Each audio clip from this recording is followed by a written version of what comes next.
잡념이 없는 게 더 문제다. 아무 생각 없는 게 사실 더 문제. 왜냐면 요즘 아이들이 그런 애들이 있어요. 글자를 글자로 읽고서 아무런 느낌이 없어요. 글자를 학습지로 배운 애들. 글자를 글자로 글자를 통해서 사물을 보고 현실을 봐야 되는데 글자는 글자로 봤어요. 현실이 현실이고 이런 애들이 한 5학년쯤 되면은 그걸 기억을 잘하는데 아무런 느낌이 없어요. 그런 애들 점점 책이 남들은 재밌다 그러는데 걔는 그게 그런가 보다죠. 그런가 보다. 공부로만 하는 거예요. 점점 힘이 들어요. 뭘 알았다거나 하는 게 없어요. 현실과 분리되어 있어가지고 책은 책이야. 그래서 사지선다는 하는데 읽고 나서 그냥 그런가 보다 그래요. 그런 애들은 특히 묘사 부분을 되게 약하게 하고요. 일반적으로 묘사가 약한데 어떤 약간의 울림이나 여운이 이런 것들을 불편해하고 그냥 표면적인 거, 소위 말하는 추리소설 같은 것만 쭉쭉 읽어요. 아, 재밌네 그런 거죠. 그러니까 우리 잡념이라는 것이 꼭 나쁜 건 아니다. 여러분들 아마 우리 밑에 애들 중에서 일부는 잡념도 안 떠올 거다. 근데 그것이 이해를 잘하냐면 그것도 아니에요. 아까 말한 대로 이해는 우리는 보통 설명을 들어서 이해한다고 보는데 실은 설명을 듣더라도 설명까지도 포함해서 이거 자체를 내 스키마라고 하는 내 머릿속에 장기 기억 속에 들어가 있는 그 경험과 지식이 이거를 받아들이는 거거든요. 그렇죠? 약간 추론해서 받아들이는 거죠. 비슷한 거를. 내용을 비슷하니까 어느 분야를 잘 알면 내가 알고 있는 내용을 갖고서 그거를 추론하는 것이고 내가 내용을 모르면 형식적인 걸로 추론하는 거예요. 형식적인 추론이 이상하다고 볼지 모르지만 옛 얘기가 가장 대표적이에요. 옛 이야기는 여러 가지 이유로 주인공이 가출처럼 집을 나가죠. 집을 나가면서 여기서 별 어렵지 않게 어려운 동물을 도와줘요. 그렇다면 나갔는데 자라가 애들이 자라 갖고 놀고 있으니까 그렇죠? 그 자라를 구해주죠. 그렇죠? 어려운 동물을 구해줘. 그러가 자기가 위기에 처했을 때 이 동물이 다시 도움을 주고 그리고 집으로 돌아가죠. 그렇죠? 이런 식의 전형적인 구조들이 있어요. 그렇죠? 소설로 말하면 기승전결 내지는 발단 전개 위기 절정 결말 이런 게 있죠. 그렇죠? 더 단순한 건 처음 가운데 끝이 있어요. 그런 틀이 있는 사람하고 없는 사람은 달라요. 여러분들 너무나 당연할 것 같은데 소설을 잘 읽고 여러분 이렇게 보는 거예요. 연속극을 잘 이해한 사람, 예측한 사람은 연속극에 어떤 패턴이 있다 그러죠. 그렇죠? 전 잘 연속극을 잘 이해를 못해서 벌써 애먹는데 패턴이 있으니까 대충 이렇게 될 거야 그러고 한동안 빠져도 그런 거야 그래요. 전 요즘은 좀 이러저러 집사람하고 연속극 저녁 먹고 보는데 전 이해가 안 돼가 자꾸 물어보면 좀 조용히 해 시작해가지고 금방 저런 사건이 벌어졌는데 그걸 몰라? 그렇지 그렇게 연결되는구나 하면서 저번에 그랬어. 제 딸이 제 하나밖에 없나 그랬더니 금방 저쪽 아들이 결혼해가지고 저기서 뭘 일을 벌어지고 있는데 그게 그 집 애라고 연결이 안 되냐? 그렇지 그러니까 연결이 되더래. 좀 조용히 그런데 전 그 틀이 잘 안 잡혀요. 대신에 소설이나 이런 것들은 잡히죠. 그럼 이런 틀이 있는 사람과 없는 사람은 책을 읽을 때 달라요. 그러니까 이런 형태로 장기 기억으로 자기가 내용과 형식을 갖고 있어요. 그걸로 이해하고 설명까지도 조화를 시키는 거예요. 그렇죠? 자기 틀이 어떻게 되어 있냐에 따라서 상당히 많이 나는데 이 스키마가 이를테면 유연하냐가 있어요. 유연하냐. 똑같은 자료여도 내용이 우리는 지식을 배경 지식으로만 생각해서 스키마의 내용을 지식으로만 생각하고 이거를 내용으로만 생각해서 양이 많으냐 적으냐로 따져요. 그래서 저는 그거보다 구조가 낫다. 구조 스키마라는 말을 써요. 구조는 뭐냐면 똑같은 자료에도 저기 스칸디나비아 같은 추운 데는 벽을 이렇게 험하게 세우고요. 창을 이렇게 세워요. 그렇죠? 춥기도 하고 외적에 침도 많고 그래가지고 상당히 두툼하고 방어 위주예요. 근데 일본 같은 경우는 덥고 습하고 그러니까 똑같은 재료 갖고서 집을 세 채는 일 거예요. 그렇죠? 헐렁하기죠, 헐렁. 혼란해지니까 거기는 러버들이 많아요. 너무 벽이 얇아서. 그러니까 일본 사람이 우리나라 와서 한국은 벽이 자기네처럼 얇지도 않은데 왜 러버트리 많은지 모르겠다 그래요. 근데 여기는 널널해요. 거의 벽이 얇아서 소리가 다 들리죠. 그래서 상당히 예의를 많이 갖추죠. 아주 조심스러워하고 그러면. 그러니까 똑같은 재료의 양인데 누구는 이렇게 짓고 누구는 이렇게 짓는 거예요. 이거의 특징은 이게 사고로 본다면 특징은 상당히 방어에 강해요. 근데 새로운 걸 받기가 상당히 힘들고요. 이거는 새로운 걸 받기가 편하겠죠. 근데 상당히 흔들거리는 거죠. 이거 어느 정도냐에 따라 다르겠죠. 그렇죠? 요즘 애들의 상당수는 이런 형태. 공부 잘하는 애들 아주 강해요. 그래서 뭘 책을 보면 바로 결정을 내려요. 너무 심해서 단정이라고 할 정도예요. 결론 딱 내리고 그러고 나서 시간 있으면 그거에 대해서 근거를 내는데 되게 합리화시키는 근거 정도를 내요. 잘 안 맞게. 아주 단순해. 인물을 딱 규정을 져버려요. 그것도 책을 다 읽은 게 아니라 읽고 나서. 한번 제일 심한 애가 있었어요. 그 전주에 우리 그 연구원 공부한 사람 중 하나인데 자기 아들이 잘하긴 한데 뭔가 불편해서 그런지 무슨 일로 서울에 데려오면서 우리 자기를 봐달래. 아니 한 번을 어떻게 하냐고. 근데 뭐 어쩌냐 올 수밖에 없는데 전주에서 그래서 하긴 그렇지. 그래서 다른 애 수업할 때 걔를 집어넣어가지고 어떻게 할까 하다가 한 게 중1인가 그랬어요. 그래서 책을 그때 기억에 시간의 선물이란 1번 책인데 그거를 한 7분, 5분에 7분 읽어주고 10줄씩 쓰라 그랬어요. 7분 읽고 10줄 써봐. 10줄 못 써도 한 몇 분 시간, 한 5분 지나면 자, 그만 쓰고 또 7분 읽어주고 5분 써봐 이렇게 했어요. 그러면 5분에 7분 정도 읽어줬으니까 5차례 읽으면 30분 정도 한 것 같아요. 거의 쓰기까지 합동 거의 뭐. 이걸 해서 보니까 그 아이 특징이 뭐냐면 여기서 결론을 내렸어. 이미 결론을 다 내렸어. 아니 이 뒤에 어떻게 할지 몰라. 뿐만 아니라 그 사토 교감 선생님은 참 문제가 많다. 애들을 너무나 선입견을 갖고 애들을 다룬다. 더 나아가서 우리나라 교육도 그렇다. 교육제도가 문제다라고. 야, 근데 우리 사회는 그렇게 빨리 결론 내기를 좋아하죠. 시험 문제를 워낙 빨리 풀어야 되니까. 논술 문제가 2시간인데 어렵기도 어렵지만 저 같은 경우도 풀려면 한 6시간 정도를 잡아야 되는 거예요. 2시간 만에 하기로 하는 거죠. 우리나라만의 좀 특이한 거예요. 핀란드 국어를 3일에 걸쳐 본데 맨 마지막 시간에 주제 한 6개인가 9개를 주고 그 중에 하나를 골라서 자기 글을 쓰셔. 6시간. 걔들은 우리랑 전혀 사고 구조가 다르죠. 그렇죠? 우리는 논술에서 상당히 제시문을 많이 주. 물어보는 게 논제가 2줄 있고 제시문을 상당히 길게 주는 이유는 우리 애들은 정확하게 기억하는 게 없어요. 글 쓸 정도로. 우리는 오지선대 익숙한 애여서. 그래서 우리 애들한테는 제시문을 안 주면 거의 글이 안 나와요.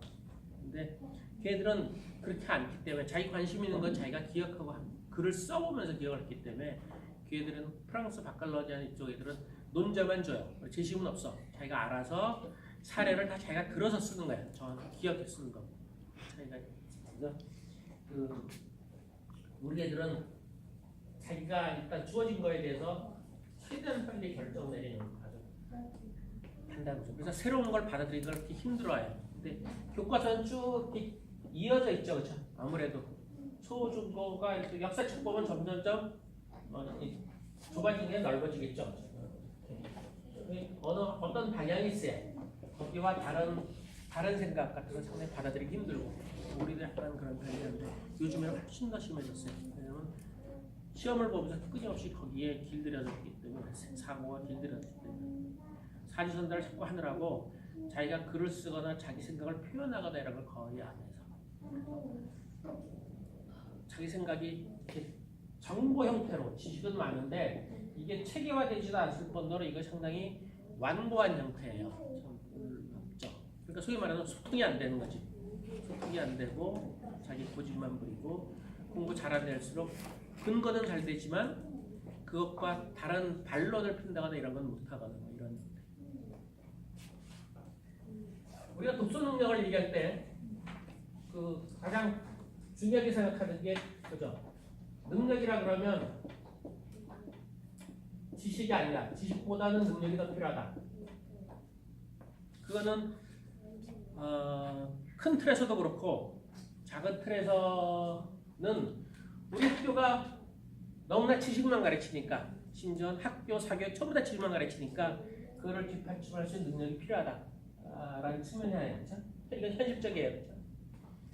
모든 교육을 다 지식 위주로 가르치고 계속하니까 그리고 특히 지식을 듣기만 하죠. 특히 소위 말하는 수용 형태만 해요. 자기가 표현하는 건 없어요. 그래서 지금 우리는 표현을 하게 시켜 능력적으로. 그럼 어떻게 돼요? 아이가 말을 하거나 글을 쓰려면 교사는 자신대로 말을 하거나 글을 적게 해야 돼요. 교사가 말을 적게 하거나 지시를 적게 해야 돼요. 아주 단순화해야 돼요. 단순화시켜서 아이가 끊임없이 글을 쓰거나 말을 하게끔. 그러면 형식은 아주 단순해요. 우리 수업은 아주 단순하고 아이가 책 읽은 내용에 따라 끊임없이 그 내용으로 다양하게 하는 거죠. 형식은 단순한 형태.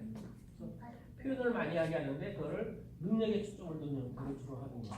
근데 또 근본적으로는 우리나라는 교육의 목표가 좀 없어요. 애매해요. 그 피사에서 피사에도 내고 피사에 뭐 순위가 높아서 막 좋아하는데 거기서 우리가 알고 있는 거 말고 많은 다른 것들도 많이 점검을 해요. 거기에 보면 당신네 나라의 교육의 목표는 무엇입니까? 이렇게 묻는 항목이 있는데 우리나라하고 일본인가는 안 냈대요. 제출을 안 냈대요. 우리는 사회적으로 합의 분마가 없는 거예요. 막연하게 홍익인간 얘기하고 그다음에 엄마들이 행복 이렇게 얘기하죠. 유럽에서는 대체로 능력을 얘기해요. 무슨 능력이냐? 의사소통 능력, 자립 능력 이런 것들 능력이 필요하다. 지식이 필요한 게 능력이 필요하다. 철저하게 능력을 하고 아주 세게 하는 데가 발도르프 같은 데죠. 발도르프는 9년간 한 담임이 맡아가지고 8년 동안 나름대로 감정이 등등 정선이 지식을 뺀 여러 가지를 한 다음에 나머지 1년 동안에 너 인문계 갈래 실업계 갈래 해가지고 거기에 맞춘 공부를 1년만 해요. 이 9년 과정을 1년에 다 한다. 기초 능력이 충분하기 때문에 전 우리 사회에서 보는 수능도 그럴 거다. 수학이 1년이고 영어는 한 2개월 심하게 얘기하면 이 정도도 가능할 정도인데 능력이 너무 낮아가지고 너무나 힘들어하는 거라고 생각을 해요. 근본적으로 아이들은 자립 능력이다. 실제로 자립 능력은 크신 분은 알겠지만 좋은 명문대 가는 것도 제일 괴로워요. 제가 강남 쪽에 있는데 제일 괴로워하는 사람이 어떤 사람이냐면 명문대 나와서 대기업 나름대로 이름 있는 직장을 갔어. 근데 한 1년쯤 다니다가 뭐 벌고 귀찮고 뭐라 그래서 그만뒀어. 그리고 집에서 눌러붙어 있어요. 엄마 뭐라 그러면 알바 좀 해. 그러다 거기서 한번 휘틀리면 튀어나와. 그리고 야 너 어떻게 살래? 이렇게 살죠. 너 결혼 안 해? 결혼 왜 해요? 뭐 있으면 동거하고 뭐 아니면 말고 뭐. 엄마 미치는 거죠. 엄마 걔 뒷바라지 다 해야 되는 거잖아요. 지금은 좋은 데 가는 것보다 애가 결혼하건 안 하건 독립해서 나가는 것이. 전 그래서 애들 대학생 때 자취내지는 보내는 걸 적극 찬성해요. 자꾸 애를 내보내버릇 해야 돼. 그래서 혼자서 우리는 없는 형편에도 애들을 보냈어. 한 2학년, 3학년 때 틈만 나면 나가라 그래서 자취하면 전세 조그만 걸 얻어줘가지고 나가서 살게끔 시키는데 자꾸 겪어보게 해야 돼요. 할 수 없어요. 그렇다 힘들다고 다시 들어올 수도 있지만 자꾸 내보내서 자기가 살게끔 해야 되지. 그거 아무리 좋은 데 나오고 그렇다고 해도 집에 와서 엄마 그늘에서 살겠다. 엄마한테 의지해서 살겠다. 일본이 상당히 많거든요. 우리도 점점 많아지는데 그거 정말 괴로운 일이에요. 여러분 힘들게 애 다 키워놓고 이제 좀 늙었지만 그래도 뭐 남편이든지 아니면 자기 육구든지 뭐 어떻게 살라고 꿈꿀 시기에 내가 덜커덕 요즘 뭐 애들이 손자들이 장애인이 뭐 이런 것도 많아서 그건 어쩔 수 없잖아요. 그건 어쩔 수 없는데 그거 아니라 애가 자립하지 못해서 집에 들어와서 있는 건 끔찍한 거거든요. 좀 이런 능력, 자립 능력, 자립이 사회적으로 자립할 수 있는 능력이죠, 그렇죠? 이런 것이 가장 큰 거다. 근데 이것이 능력이라는 점에서 그 독서 능력이라고 하는 거하고 별로 차이가 없다. 물론 이거하고 자립력은 이 사이에 엄청 많죠. 심리적인 것부터 시작해서 부모한테 인정받는 것 등등 많긴 많은데 적어도 지식보다 훨씬 더 가까워요. 독서 능력이라는. 대표적으로 좀 들었는데 독서 능력은 기억력, 사고력, 독해력 그래요. 이거는 물론 제가 얘기를 한 거예요. 능력이 뭐냐, 학습 능력이 뭐냐고 할 때 우리나라에서 정의한 건 없어요. 수능이라고 하는 수학 능력은 대학교에서 배우는데 필요한 능력으로만 정의되어 있고, 그럼 수학 능력은 뭘로 구성되어 있냐? 없어요. 그건 그냥 영어 수학이에요. 영어 수학은 다시 지식으로 가져왔죠. 그게 아니라 기억 능력, 사고 능력, 독해 능력이라는 능력이다라고 저는 해요. 그래야지 각각을 겨냥해서 아이들한테 가르치거나 초점을 둘 수가 있죠. 그래서 이렇게 합니다. 그래서 아까 여러분들 뭐 기억이 안 된다거나 이런 것도 다 기억 능력이죠. 기억 능력이고, 요거 전 단계가 집중력으로 기초가 있고, 집중력이나 듣기는 없으니까 듣기 능력 또는 듣는 힘 이렇게 있고, 그다음에 높은 단계는 표현력, 표현하는 거 쓰기 말하기 토론 등등 이게 중심에 이것을 저희는 독서 능력이라서 이거를 초점을 둬서 아이들을 가르치거나 아니면 어른들도 그렇게 얘기를 한다. 그래서 지식이라거나 어떤 관점이라거나 소위 말해서 뭐 진보 이런 거를 저는 가르치는 건 아니다라고 봐요. 본인이 이건 하는 것이고, 그렇게 생각할 수 있는 어떤 힘 같은 거, 진보로 생각하건 뭘로 생각하건 자기 기반에서 뭔가 자기 관심 분야로 생각할 수 있는 힘을 키워주는 것이지, 이런 게 옳아라는 거를 부모는 그렇게 할 수 있어도 선생은 그러면 안 된다고 저는 보고요. 선생은 다른 사람, 선생이 무한 책임지는 건 아니니까, 부모는 무한 책임지니까 애한테 이게 옳은 거야라고 약간 강제를 하고 애가 안 받더라도 좀 몰아갈 수 있는데, 교사는 뭐 무한 책임도 안 지고 1년 길어봤자 뭐 3년 이런데 어떻게 하겠어요? 교사는 특히 가치를 주입하거나 가르치는 게 아니라 아이가 그거를 추구하게끔 할 수 있는 어떤 능력을 가르치는 거다, 이런 생각에서 우리는 그런 쪽으로 한 5분 쉬고 하겠습니다.